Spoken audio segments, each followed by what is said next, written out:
Okay, our message this year is the same as always. We think we got a pretty good team ready. We know we're not going to be a lot better than everybody we play or any better. There's so many good teams in our league. But hopefully our guys will get it together, and hopefully we can win a bunch of close games like we did last year. If we do those kind of things, we'll have a chance for a very good season. But we got a good bunch of players, wonderful attitude, so it'll be a fun year, hopefully, for all the Gamecocks, but we got to wait and see how it plays out. Steve, just how much does this team rally behind Dylan? What kind of leadership? Well, we don't know yet. Dylan's played 3 games. He's 3-0 as a starter. Came in last year, as you know, against Central Florida and played practically the whole game after Connor got hurt. So we have excellent confidence that Dylan can play well. The whole team believes in him, and he is truly a good leader. He and A.J. Can, those guys hang around the stadium, it seems like all day. They do their workout and their lifting and all that kind of stuff, and then a lot of times they hang around and help out the freshmen, see what they're up to. So we have players, I really believe, with wonderful attitudes this year. How much does it help how Dylan handles the spotlight today as a starter? He's prepared. Hey, he's been there 5 years. He's a 5-year guy that has got 1 year to make his mark in college football. He's got 1 year to do his thing. So he is really fired up about it, and he wants to take advantage. And I'm going to try my best to give him every opportunity to, lead our team and have as big a year as possible. Steve, what's your biggest concern as you head into practice? Well, you always worry that key injuries happen.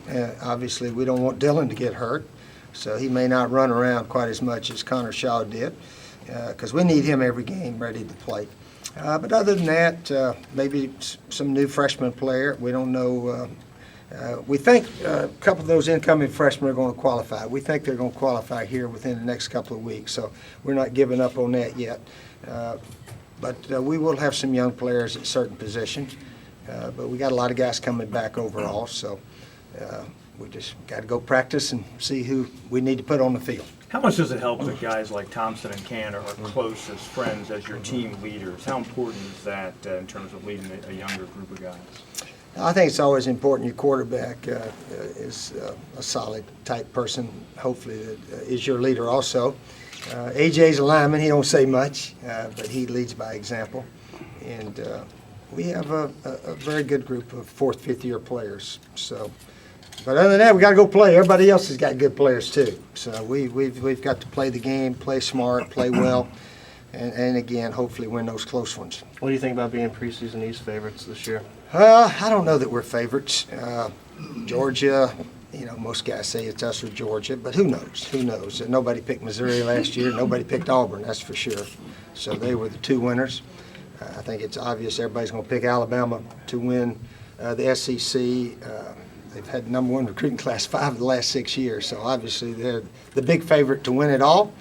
But fortunately, sometimes the team with the best players don't win, and the team that plays the best does win.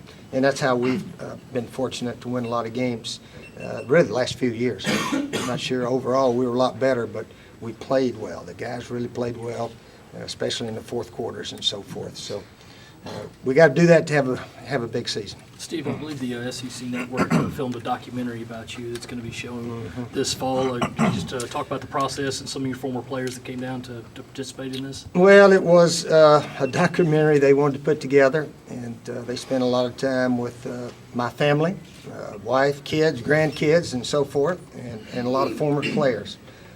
So hopefully it'll turn out okay. What kind of growth did you see out of Pharoh Cooper as a receiver in the spring, and in terms of off-season workouts? What are you hearing about? Yeah, Pharoh came on the middle part of last season, and of course at the end of the year he was a crucial part of our team and so forth. And he can run with it, he can throw, he can do a lot of stuff, and he hopefully will replace Bruce Ellington, sort of a slot receiver, outside receiver, and so forth. Pharoh's a good one, yeah, and we got a lot of other good receivers also. We're fired up about this freshman group of receivers that are coming in also. So we got a month to practice and hopefully put the best players on the field. How's Sean Carson doing with his injury recovery? He should be okay. He should be full go. How much would you have to tweak your offense to play to to Dylan's strengths versus Connor's? Well, like I said, Dylan probably won't run quite as much, but he can run with it. He's not just a sitting duck back there. He can take off, and occasionally we encourage him to do that. But Dylan, I really believe, is by far our best quarterback. So you want to keep him healthy the entire year and go from there. You have any guys, any veterans that you know of who are, because of injury or academics, who won't be able to start with you when you go to camp? Any veterans? I don't think we've had veterans have a little off-season surgery. Of course, Buster Anderson had that torn tricep. We think he's going to be back ready to go. If for some reason he's not, he's got a redshirt year available. But again, we think he'll be ready to go. But some of the freshmen have come in with some minor ailments, and I think Shaq Davidson had his knee scoped the other day and so forth. So, but guys expecting to play a lot, we should be very healthy from start of practice. Is Debo Samuel one of those freshmen who can make an early impact? We'll have to wait and see. He possibly could. We just have to wait and see. Do you think this will be your best offense since you've been at South Carolina? Well, the last time we had a super offensive day, I think against Arkansas, you guys wrote that it was the best offense we've ever had, and we stunk it up pretty good against Tennessee the next week. So don't write that this is don't write that. Don't write it. We got a chance to have a good team. Offensive line's about all back.